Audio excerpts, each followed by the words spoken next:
Hi guys. അങ്ങനെ കുറച്ച് ദിവസമായില്ലേ?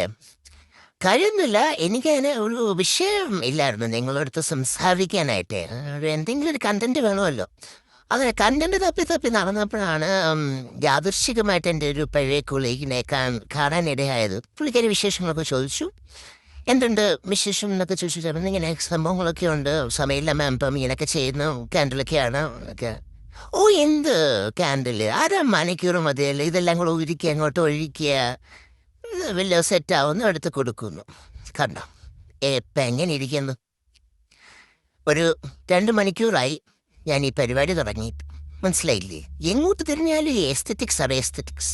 ബൈദവായി അതൊരു പുതിയ എന്താ പറയുക, മോൾഡ് ഞാൻ വാങ്ങിയതായിരുന്നു കേട്ടോ. പിന്നെ പുതിയ മോൾഡ് വാങ്ങുമ്പം അതിനകത്ത് പുതിയതായിട്ട് ഡിസൈൻ ചെയ്യുന്നത് ഒരു ത്വരയാണ് കേട്ടോ. അപ്പം അത് മറ്റേത് പഴയത്. വന്ന വഴി മറക്കരുതെന്നാണല്ലോ. പുതിയ ആളെ കിട്ടുമ്പോൾ നമ്മൾ പഴയവരെ മറക്കരുത്. നമുക്ക് ഇത്രയും സഹായം ചെയ്ത ആളാണത്.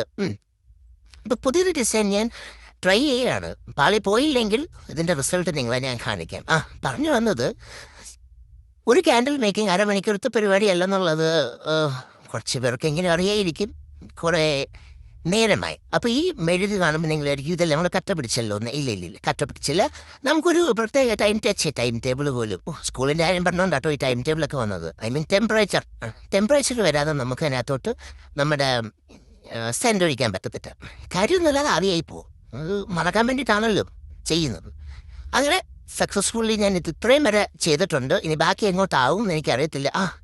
വീണ്ടും പറഞ്ഞു വന്ന കാര്യങ്ങൾ മറന്നു. ഈ ക്യാൻഡിൽ മേക്കിംഗ് അരമണിക്കൂറത്തെ പരിപാടി അല്ല കേട്ടോ. ഒരു 4-5 മണിക്കൂർ എടുക്കും. ഈ ഒഴിക്കുന്ന ക്യാൻഡിലെ കാണാൻ പാടി പോയാൽ അത് വീണ്ടും ഒരു 4-5 മണിക്കൂർ എടുക്കും. അപ്പോൾ ബാക്കി